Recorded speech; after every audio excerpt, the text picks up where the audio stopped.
Okay, so I'll start and tell you a little bit about myself and then talk about our new nonprofit. So as a kid, looking back on it, I got sick a lot. I got pneumonia, I got strep, a lot more than normal kids did.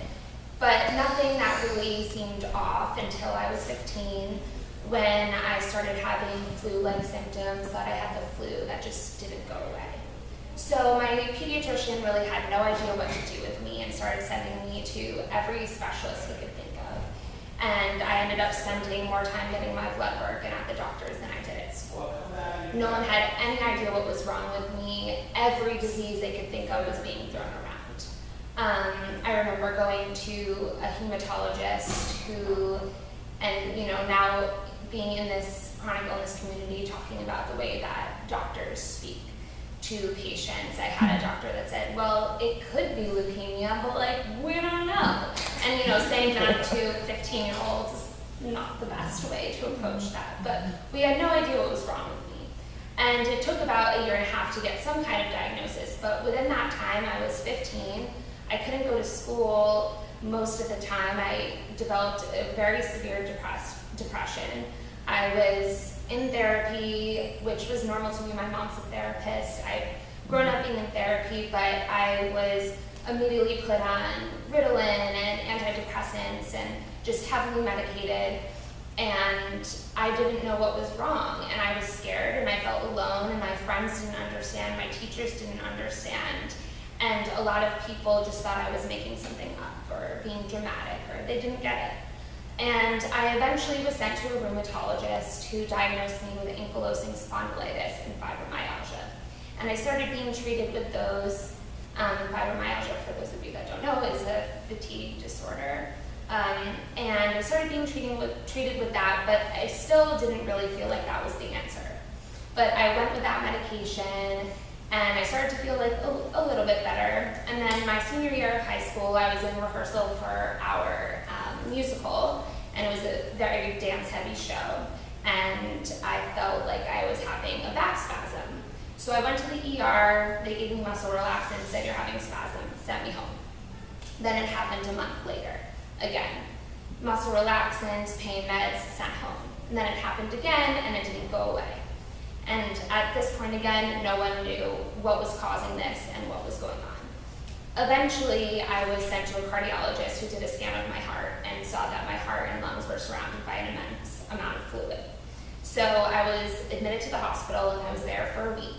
And I was finally diagnosed with lupus, which is an autoimmune disorder and can affect the body in very different ways depending on the person, but it affects my heart the most. So I was sent home, and I think at that point I was so relieved to finally have a diagnosis. I hadn't known for 3 years, and I finally had something that felt like it was right. So I went straight to college after that. I was on huge amounts of prednisone, steroids. I was, on a lot of new meds, but I was so happy to know what was going on. And I was very open about the fact that I had lupus, but I still wanted to seem like everything was fine. I didn't ever talk about the negative aspects of it. I said, I have lupus, but I can do this, I can do that. And I just tried so hard to still maintain that normal appearance because on the outside I looked okay. And my senior year of college was very difficult for me because I wasn't having a flare-up of my heart. There was no blood work results, but I just felt bad. And there was nothing they could do. And I was starting to realize that I couldn't do things like a normal person. There were just days that I couldn't get out of bed, or there were days that I just couldn't take that walk to the library, or that I just couldn't focus on doing my thesis because I just really didn't feel well. And that started to get me really angry. And at that point, Allie and I had both graduated school, and we grew up together. We went to middle school and high school together, and we were best friends. We did everything together. And we reconnected after college, and Allie had just gotten her book deal. And we started talking about it, and we realized that we had both gone through the peaks of our illness at the same time and never discussed it. And we were best friends. We talked about everything. And how could we have gone through so many emotional things that were so similar to each other but never talked about it? And we realized that this is probably the case for a lot of other people dealing with chronic illness. Especially people who don't present that illness visibly. So we created Suffering in Silence based on the structure of Allie's book, which is mostly patient stories. So giving people a space, very similar to Stigma Fighters, to talk about what their experience has been, but not have to gloss over the negative aspects, and talk about what's hard and what's frustrating and what breaks your heart about having to live with something like this.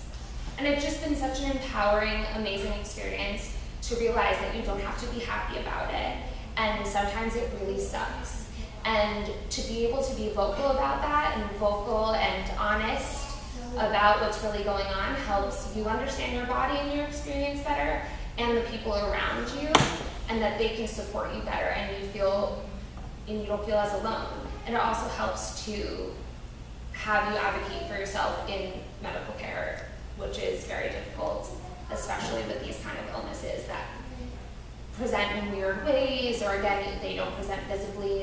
And even doctors, even with a diagnosis, I've had many things where they've told me I'm just being dramatic and to go home and take an Advil when I actually do have fluid around my heart. So just trying to navigate these spaces, but realize that there's a whole community of people that are experiencing this too, and we can just help and empower them.